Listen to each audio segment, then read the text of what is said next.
he never actually touched you. And somehow you still felt your body tense every time his mood started changing. At first, you barely notice it.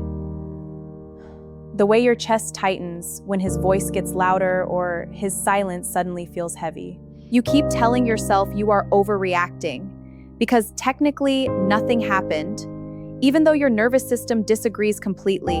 But then he punches walls during arguments, throws things across rooms, slams doors hard enough to make you flinch without warning. And the confusing part is how calm he becomes afterward. Like your fear feels bigger to him than his anger ever does. So you slowly start adjusting yourself around him, speaking softer, staying quieter, avoiding anything that might trigger another explosion. And that is usually the moment love quietly stops feeling safe, when your personality starts shrinking just to avoid conflict. Because fear does not begin the first time someone hits you.